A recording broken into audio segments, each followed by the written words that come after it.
Good morning. Everyone well? Good, good. Nice to have you here. We are very lucky to have Shane. I'm not a millennial. My memory fades.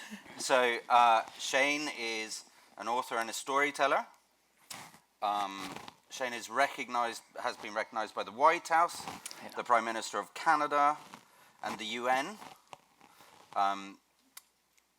One of the top 40 under 40 LGBTQX leaders, featured on Larry King, Dr. Oz, Forbes, People magazine, and his book, A Kid's Book About Community, was listed among Oprah's favorite things. And you are 12 years old. 12 years old, yeah. So we expect more from you, Shane. So yeah, absolute pleasure, and someone who cares about community and connection and stuff, which one has a feeling is rather important these days. I guess my first question though is, I think they called it "Millennials Will Rule the World" is the title of it, and I don't know if that's a threat or a promise. Maybe a bit of both. Right. I guess I'd just like to know more about you and what you're doing. And I think probably most people are curious about where millennials sit in it. Should we be incredibly worried for them, about them, on their behalf? And what are your views on it? Whew. Okay, how much time do we have? 43 minutes. All right. So, thank you for that wonderful introduction. I'm grateful to be here. Just a little bit of context in terms of, what gives me a right to be sitting in this chair right now, having this conversation about millennials. I've spent most of my life, particularly there's a section of time, about 12 years, that I was leading a nonprofit that I started as a high school project. I was only ever supposed to be a small high school project, grew into a now global movement of about 10 million young people around the world, and it's all about promoting grassroots volunteerism, community building, and social entrepreneurship. So that was kind of a wild ride from what was supposed to be a small high school project into this wild global ride. I spent about 12 years leading that organization until just a few years ago when I stepped down and moved on to my next venture. But throughout that time, not only getting to travel around the world, meeting so many of our members, our team members and youth that we were serving, it was like I was living a new curriculum every day of what it was actually like to be a young person, a millennial or now a Gen Z in the world.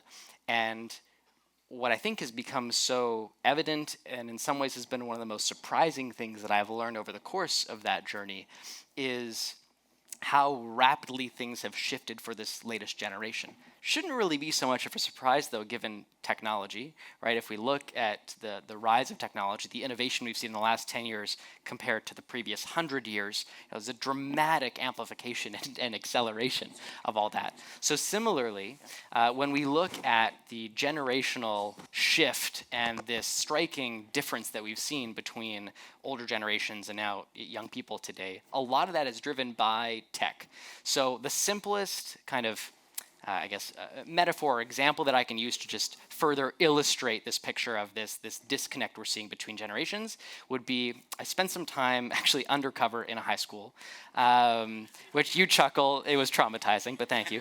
What it was, I spent about 6 months actually researching undercover as part of a larger national social experiment, and this was in an inner-city Kansas school. And one of the most fascinating experiences I had was watching this disconnect take place in a classroom environment. And what would happen time and time again was a variation of this experience. A teacher would be trying to set up a LCD or LED projector. They would be struggling setting it up, and they would have to ask the students in the class to help them set up this technology for them to conduct the lesson. And the students would kind of laugh and, help the teacher set it up in about 30 seconds. They'd have it, the PowerPoint running, and the teacher would be all grateful, and I don't know how you kids do it, and then go on with the lesson. And then what's so fascinating to me is there's this shock that the teachers, even parents, have when kids don't come to them with larger problems or just share things they're going through, because the student mindset is, well, if Miss can't figure out something as simple as a projector, how the heck is she going to understand all these deeper things that I'm feeling challenged by? So they turn to Google, to technology, to things that they feel understand them and are at the same playing field. It's a very fascinating shift that we've seen that's quite unlike previous generations. And now ChatGPT features into that, right? There you go. Yeah, it's the new generation of it. AI will continue to kind of strike that disconnect. Now, this is an exciting time. There's tons of amazing innovation all around us, and all these tools come with incredible opportunity. I think the responsibility that the older generations have with younger millennials and Gen Z is to make sure that we arrive at the conversation with at least a baseline of knowledge. You know, we're talking about that new AI software. Like, what do you know about it, right? Are you just going to your kid or grandkid or student to ask them to explain it to you? Or are you showing up saying, hey, I understand this, this, and this. Help me understand like this nuance or this, or why is this important to you, right? Diving into the more deeper conversations instead of starting with the basics, the baseline, which are just going to have them roll their eyes thinking, oh gosh, how don't you understand something so simple as a fancy AI chat box? How many people understand a fancy AI chat box called ChatGPT in the room? Oh, look. We got a few. Yeah, it's a few impressive. hands. It's good. Impressive. It's good. But here's the thing, and I know we see some eye rolls and like, oh gosh, here's the next, and the AI, whatever. Okay, spending 10 minutes just doing some very light research, and this is a highly educated room, very curious people, right? Spending 10 minutes doing some research will give you the baseline you need to have a much deeper, more meaningful dialogue with a younger generation who gets it a lot more intuitively. Yeah, and I guess there's a lot of people who are probably very scared about millennials or Zoomers and the effect of technology, etc. Ignorance being the sort of main driver of fear.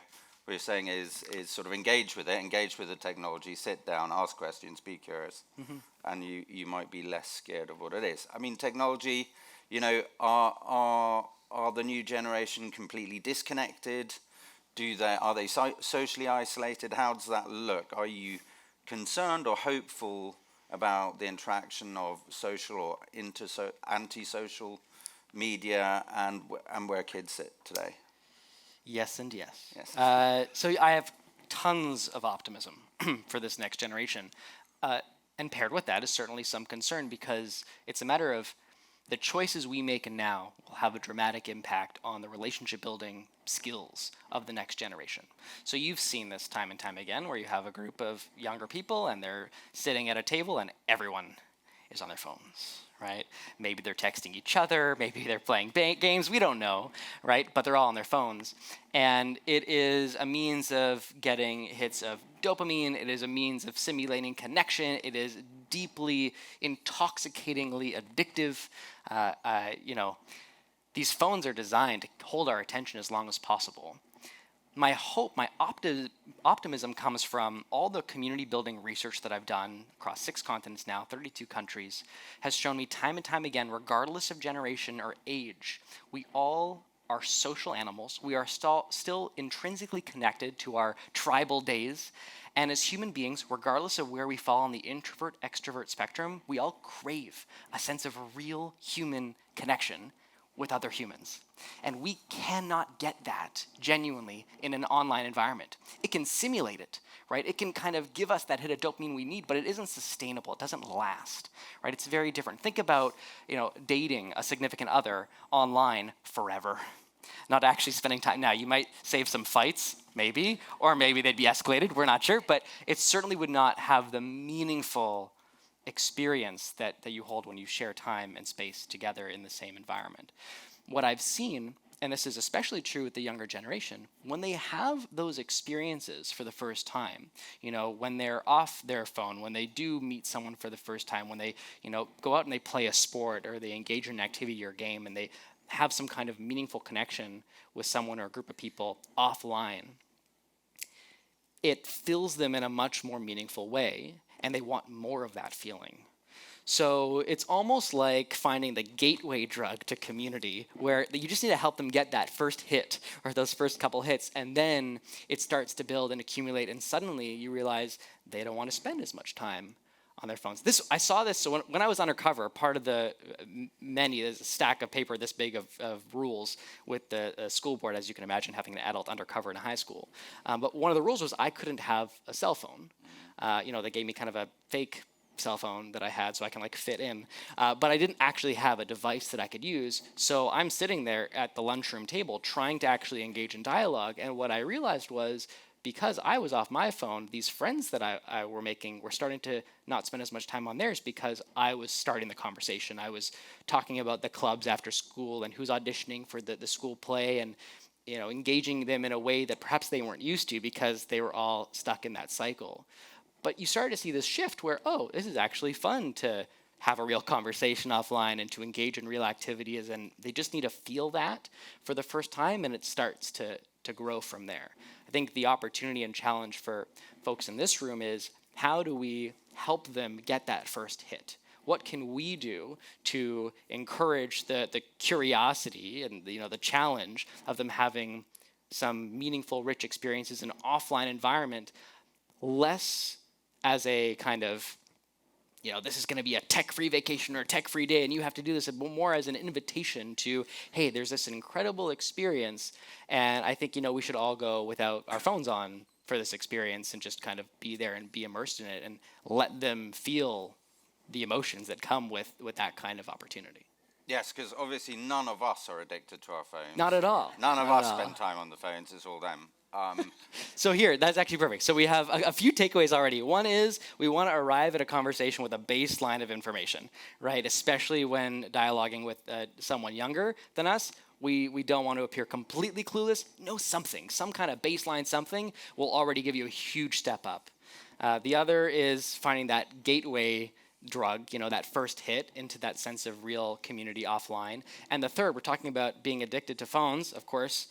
That's something that we all deal with every single day. Literally, the apps on smartphones are meant to look like candy. They're so bright and colorful, and they're designed to keep you engaged and put your eyes into overdrive. There's an accessibility feature on all smartphones where you can actually turn off the color. And you can do it, the way I've set it up on my phone is that you push the button on the side 3 times, and it turns the color back on. And you press it 3 times, it turns it back off. So if you want to take a photo or look at a photo, you can do that. But the rest of the time, having your phone black and white, it actually makes you want to spend less time on it. It does, truly. So give it a try. Check out your accessibility features on your phone. You can make the text larger and turn off the color, and it could give you a whole new experience. Because, of course, there's a difference between being present and connecting, right? Mm-hmm. So I'm a parent of 5 children so far, and as far as I know. And I can set aside time to be with my children, but if I'm sitting there and I'm on my phone, it makes almost no difference that I'm there. Or if I'm sitting there and I've forgotten how to engage with my children, again, the difference between showing up and being emotionally present, I think, is vastly different than just being there. Would you agree with that? I mean, if I just put my phone there, if I just put my phone there, I don't even touch it, I don't do anything with it, but it's just sitting there on the table. There's this unconscious or subconscious message that I'm sending that something or someone else might be more important than you in this conversation, right? Just having it on the table. I'm not even talking about being on it. So the more that we build habits like having our phone on Do Not Disturb, airplane mode, having it in our pockets instead of on a table, it begins to resend that message that we are here rooted in this moment. Let's respect that. Let's respect one another and be here. And anything else I can handle later. That's okay, right? And fascinatingly, we're now in this time where that is actually a remarkable, what used to be so natural, what used to happen by default, now needs to happen by design. And so it comes with such great reverence and respect. If you're sitting at a dinner table or sitting in some kind of business meeting and you make some kind of announcement that you're turning off your phone for this meeting or this dinner, people are, what? what do you mean? You're turning off silent? No, you're turning it off. You're turning off your phone. And it's quite a moment for some people. But what else do we have but this moment? We should live in a way where we're doing that a little more often. I love technology. Don't get me wrong. I think these tools are amazing. I love my phone, love the ability I have to connect with other people. But there's a time and a place. It shouldn't be a 24/7 efficiency cycle where we're on it all the time. I mean, I'm feeling that's possibly even an understatement. I understand you know quite a bit about technology. Would that not be true? Quite a bit. Yeah. So I guess what's encouraging, and I've spent time with people invested in technology, and pretty much all of them are like, no, I love it. I make my living from it. And it also terrifies me, and I have really strict guidelines around my use and interaction with technology, particularly as pertains to my family, right? So the pandemic, suddenly, suddenly we're not able to see people. The retreat into the use of phones and technology, necessarily perhaps amongst the younger generation. Have you seen effects of that, long-lasting effects of it, or not? So, like I said, technology is amazing. Love technology. What would we have done if this pandemic happened 10 years ago? Just 10 years ago, we didn't have things like Zoom. We didn't have the same kind of FaceTime and video messaging capability just 10 years ago. So that had a dramatic impact on our ability to stay connected to our jobs, to our families, to the people that matter most to us. That's such a gift. That's so wonderful. My team, we ran virtual events before they were commonplace. Back in 2013, we had our first virtual event. Zoom was a tiny startup. We were one of their first clients. We had to get a Zoom trainer for our team to learn how to use Zoom. These days, it's a given. Everyone in this room has to learn or has to know how to use Zoom. I don't think the problem is found in the availability of that kind of tech like you're describing. What I see more often that is of concern to me is when those habits trickle into how we raise a family and how we are kind of indoctrinating the youngest of the newest generation. So for example, not too long ago, I went to a baby shower. And I was so excited to go to this baby shower because to me, this was an opportunity for me to put together a really special gift for this new kid in my life. And for me, books played such an important part of my childhood. I love books, love reading, have my earliest memories of my mom reading me books. So I put together this bundle of my favorite children's books, wrapped them up, so excited to put this gift together. And I get to the baby shower. I'm directed over to the table of all the gifts. I put it down, put down my stack of books. What's sitting next to my stack of books? An iPad. This baby's barely born, right? And what's sitting as a gift? An iPad. And I'm walking down the street just the other day, and I saw, I kid you not, I was in New York with my mom, and we both stopped, gobsmacked on the sidewalk, watching what couldn't have been a toddler in a stroller, parents behind with a giant iPad, strapped into the stroller, watching a TV show as they're going out. In New York City, in Manhattan, because there isn't enough stimulation around. This baby needs an iPad watching a show. So that's what concerns me. So to me, the message is, how do we make sure that the people that are, the youngest amongst us are not having that element of screen time disrupt their development? Yeah, absolutely. It's funny, you look at the sort of neurobiology of LED particularly, and the stimulation centers in the brain when you're engaging with it. And as someone who works in addiction, it's fascinating. It has sort of similar opiate effects in terms of being able to drop part of your brain activity whilst hyper-stimulating other parts. And I think, people's elasticity stops around 21, 22, 23. So being 1 year old and wired that way is setting you up for potentially quite a number of other diagnoses as you go down. Okay, so so they will though run the world, which is worrying because we've done such a good job of running the world. What's your sense as someone who talks about leadership and engagement with community? What do you think matters to the generations coming up?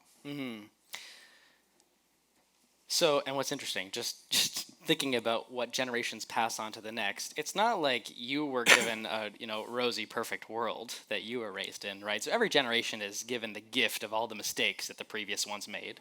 This will be no different. There's that same exchange of, okay, here's all the things we broke, go fix it, right? And then we'll fix it while we break a bunch of other things.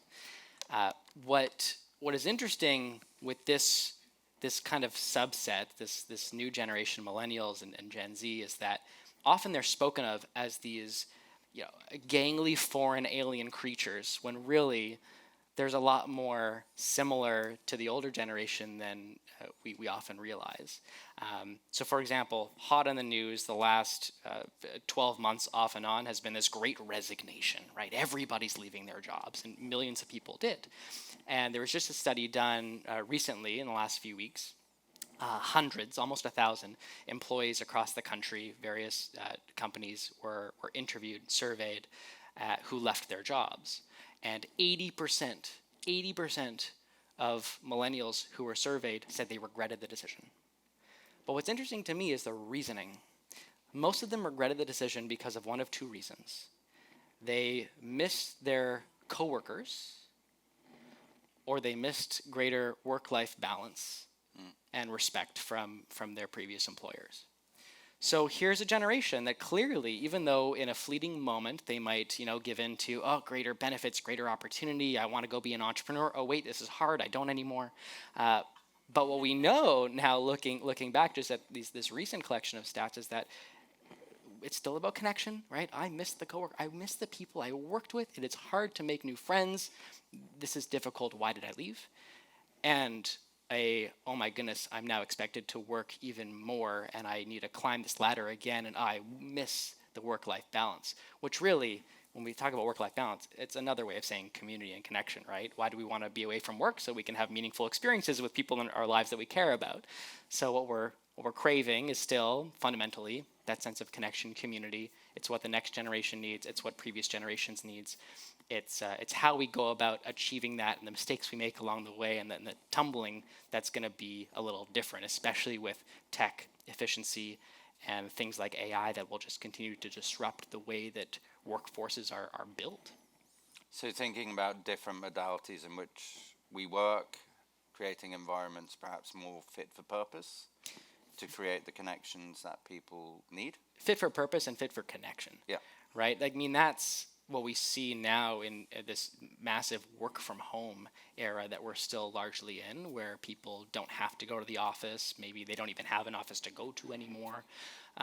And yet we're finding that while it can be efficient and great, I don't miss the rush hour traffic going to and from work, I miss the chats in the hallways, and I miss having people to have lunch with. And this starts to be a very isolating, very lonely experience. And to me, we already saw the alarm bells going off, several years ago when the UK was appointing their first minister of loneliness, and this started to become part of our everyday vernacular. You're talking about avoiding loneliness and what it looks like, and it's not quite depression, but it's still quite serious.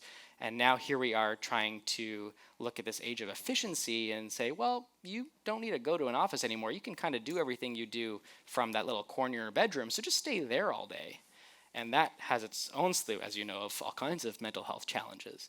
So I think the obstacle that we're currently facing that will be very indicative of this next generation's capacity to lead and grow the world in a meaningful way in the next 10, 20 years will be how we transcend what's currently a very isolating workplace culture that we are in the midst of figuring out how to sustain or how to cancel.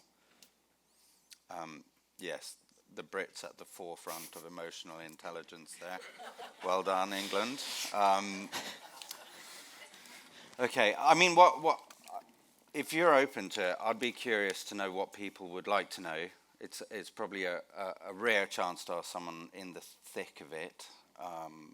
Well, before that, I mean, they're clearly not civically minded or civically engaged, right? The new generation, they're isolated and they don't really care apart from hot button topics. True? Not true?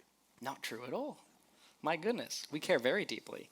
I think it's a matter of how that care is communicated, right? The communication has changed. So let me ask you, when you were emotionally invested in a challenge or civically engaged in something, what is your outlet? What was your outlet to deal with that or to communicate that if you did? Are you signing petitions? Are you going to rallies? Like, what does that look like? I mean, it was the poll tax riots. So, I mean, I think we were, passion. So I'm asking because my experience is of this generation being deeply passionate, deeply engaged, wanting to make a difference, and just unsure how you do that outside of the arenas of TikTok.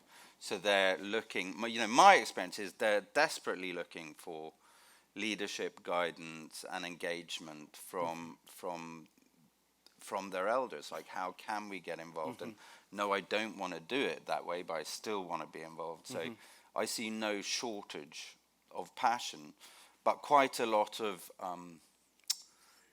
our generation just being fairly dismissive. And there's a sort of patronizing, we're terribly concerned about you all and how the world will look. And I'm like, there's no reason to be concerned, just sit down, have a cup of coffee, figure out what they want to do. So my sense of it is they're incredibly engaged civically, and there are opportunities for us to bring them in. I mean, like, including to this Writers' Festival, where are the invites? We should have people more engaged, more integrated. I'm glad you used that word, because that is kind of like the catch-all fix, I suppose, to this kind of challenge we're talking about, is the invitation, right? What I've seen constantly, and again, this transcends just about any cultural background, is when a young person is given a responsibility, when they are invited into that kind of room, that kind of opportunity, oh my goodness, they grab hold and they're so excited. So Count Me In, the organization that I helped scale, was entirely run by a team of youth. So at the organization's height, I had about 40 staff, and all of them were under the age of 20. And it was remarkable because for almost all of them, it was their very first job. Some had had a brief stint in retail, but this was like a real responsibility where we had like a marketing manager who was 17 years old and still in high school, right? So what an incredible opportunity. And you would think, oh my goodness, what do they know about marketing, right? How are you giving them that kind of opportunity and responsibility? But when you give, especially a young person, that level of responsibility, they take it with such excitement and passion because no one's ever looked at them that way. No one's ever given them that kind of opportunity. So when they finally have it, oh my goodness, I can kind of be an adult here, but I don't have bills yet. How great, right? I can go out and figure this out for myself and ask questions and grow. It's an incredible opportunity, an incredible thing to bear witness to. But they need that invitation. They need that invitation to be at the table, to be at the festival, right? We need to make sure that they're part of those kinds of conversations and opportunities. And as far as civic engagement goes, the same rule applies where they need that invitation into the in-person space, but I want to also impress upon you just how important those in-person spaces are. In the world that we're in right now, because of the amount of time that younger people, this next generation, is spending online in social media environments, they are constantly surrounded by and immersed in misinformation. And that's much harder to spread like wildfire in a kind of live in-person environment. Like it's less likely to happen, especially at that velocity. But when you're scrolling and your gut instinct is, well, all this must be true, right? Whether they're talking about a new weight loss strategy or something that's happening in the news or, whatever it is. And yet anyone can have that TikTok account, that Instagram account. Like what gives, even if someone has excellent communication skills, it doesn't mean it's research backed, right? There's no vetting process.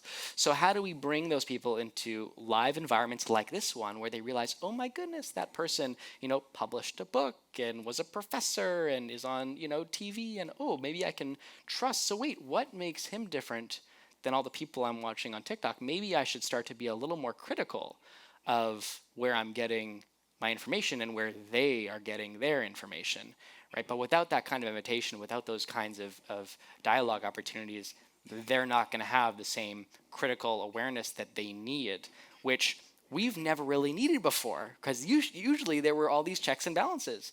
If you're hearing, someone interviewed on the news, how many people did that person have to go through in order to be in that chair and have that platform? But today, someone can roll out of bed and maybe they have a blue check mark next to their name and they can decide to tweet something to the world.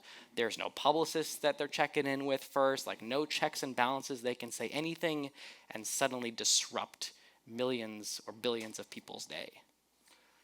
Yeah, and I mean one of the things that concerns me is the sort of forever, at least in the UK, but I think not exclusively so, there's a sort of constant drive towards academic achievement in terms of grades and access then to the next level of, so we've stripped out all the other bits. Certainly the teaching of critical thinking, debating, all of those things which were, I guess, seen as fun but necessary parts of your sort of civic education in my generation, stripped out in instead you've got further mathematics in order to hit that grade, and I don't think they're being taught it online. So it's taking the truth from algorithmic sort of scenarios on TikTok, I find concerning. And I think it is up to us as human beings to then sit down and say, let's have a debate. Let's talk about climate change. Let's talk about where you're at with it, where I'm at with it, and let's, for me at least, sitting down having those conversations is something not being witnessed within the education systems. Yes. So I think that's fairly incumbent on us. Or at the family table too. It's not just education, right? No, it's especially even in how some of these conversations are being framed. And a few of you came up and were asking questions about social media before, and there is this concern that sometimes can come across as a judgment, right? So we're concerned about this social media technology, so we're gonna kind of come across it, and it's almost as if we're judging, well, they shouldn't be spending time on TikTok, or TikTok's awful or scary, whatever it is. Instead of reframing that and thinking, okay, how do I lead with what my partner would call intrigue and curiosity, which is how we aspire to live our lives every single day, which would frame that conversation differently. Instead of, oh, TikTok sucks, or you should be more critical of who's on there, how about, what is one interesting thing that you saw or heard on TikTok today, right? And then you open the floor to debate, right? Maybe it was, something artistic. Maybe it was how to DIY a frame on your wall that, hides shelves, like whatever it is. Or maybe it was something political. Maybe it was something a little more controversial that will open up a much more important dialogue, whether it's in a classroom environment or around the dinner table. You mean just say no doesn't necessarily work? Great. Should we open up for some questions? Yeah, far away. How will the millennial generation differ from the boomers in dealing with greed and personal incentivization?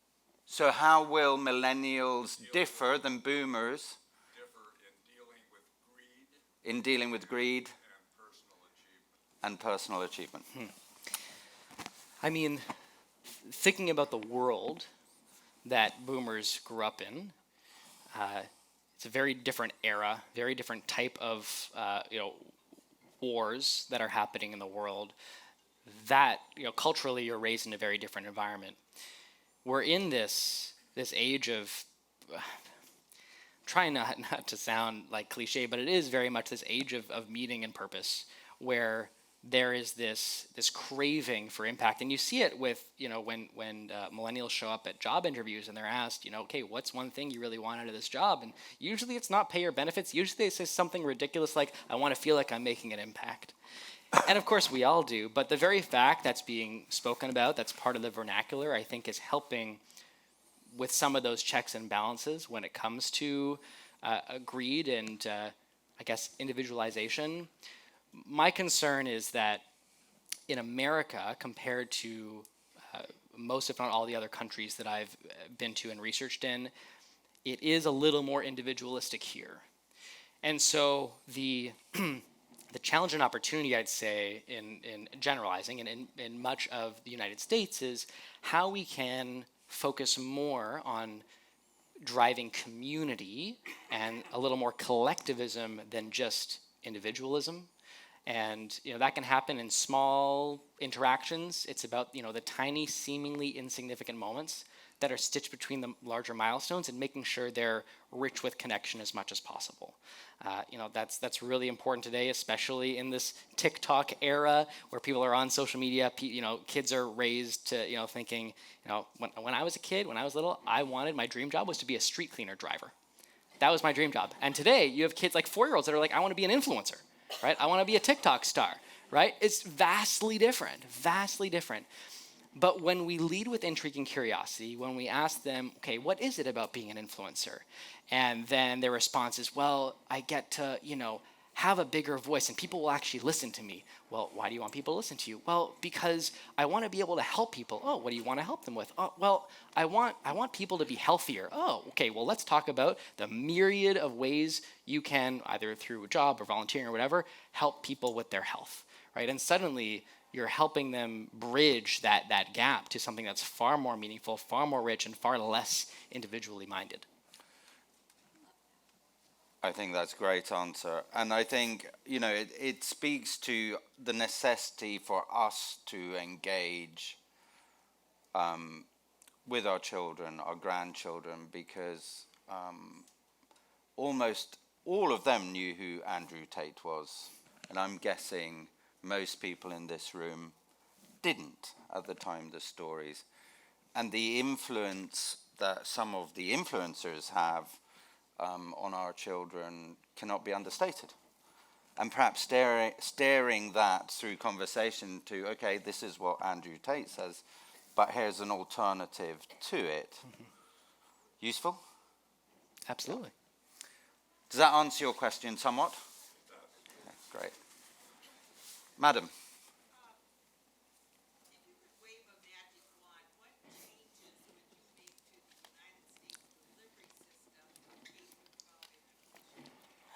If you could wave a magic wand, that'd be nice. What changes would you make to K through 12 delivery system of public education? Here's a magic wand. Go for it. Okay.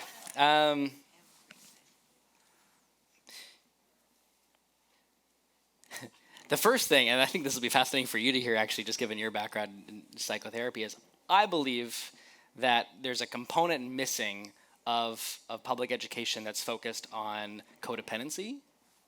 And I feel like that should be kind of barrier to entry in terms of how we're raising young people to not be as codependent and to, focus more on how we can support ourselves and have greater personal development opportunities, because that to me is just as important, if not far more, than algebra or history. I would also be remiss if I didn't say that I think we should have far more inclusive education practices nationally across the country. As someone who has lineage, grandparents who were survivors of the Holocaust, as someone who is proudly gay, I think it's really important that we have curriculum that is far more indicative and inclusive of people who are proud to say they're American, which unfortunately is not the case in every state today. Yeah.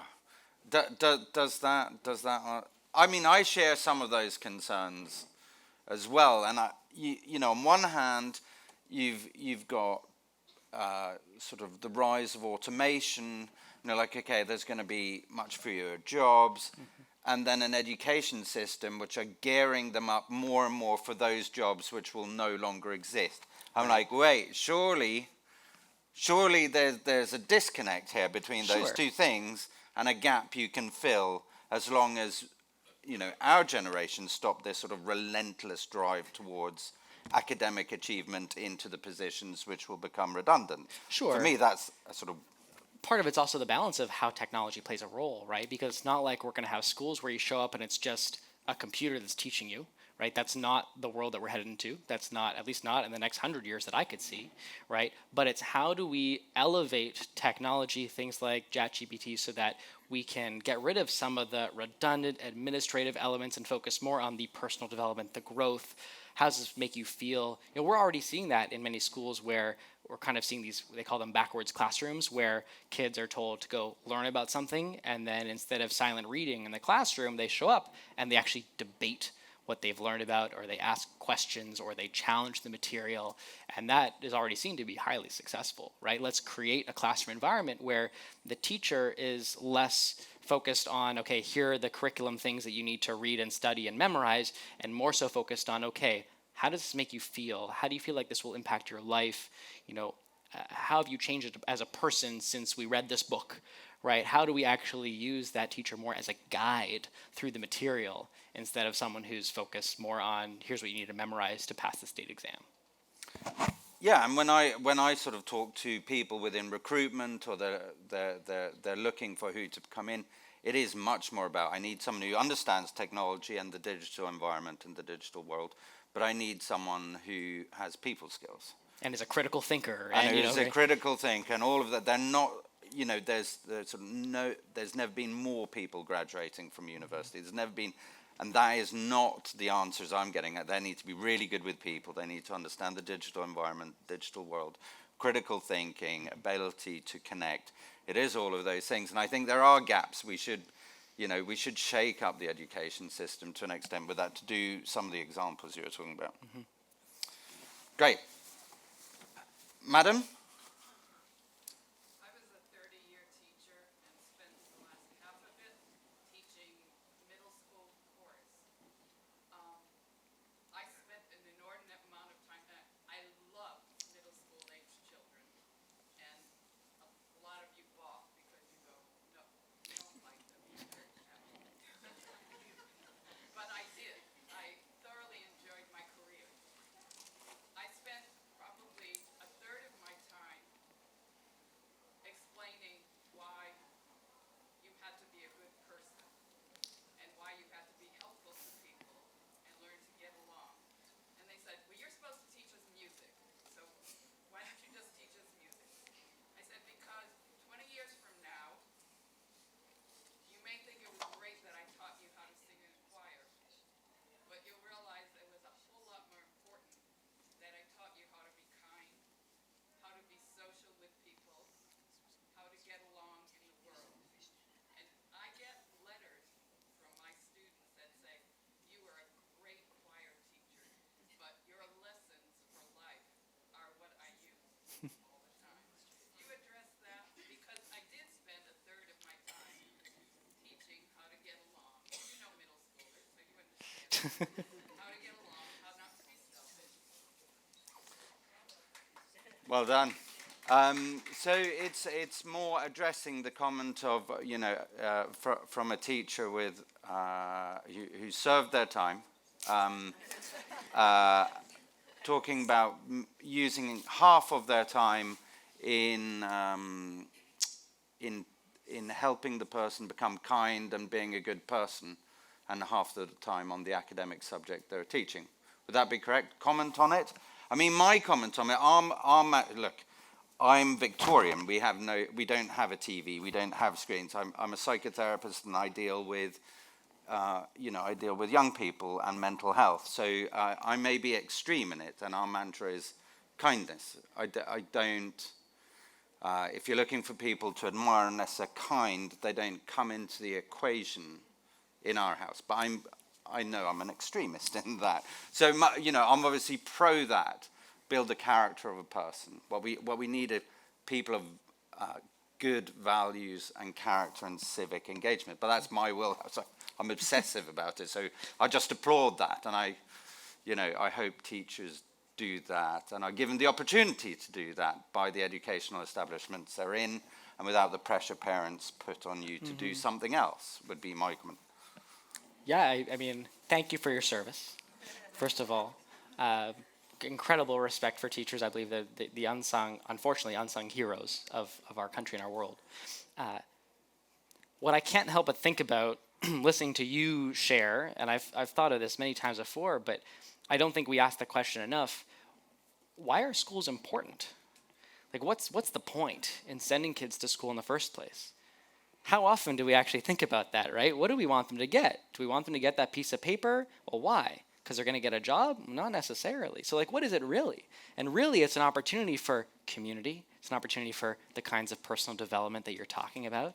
It's the opportunity to help raise the next generation. We're not raising kids, we're raising adults, right? The next generation of adults, of leaders that are going to take care of themselves and each other and you, right? As they grow up and become the leaders and lead the world. So, I mean, thank you for helping us end on a note of optimism, thinking about how they're going to rule the world. Thanks to people like you, we're looking forward to a new generation of leaders who understand the importance of kindness and connection and community. And we all have an opportunity to play our part as well in our interactions with the next generation. Okay. Thank you, Shane.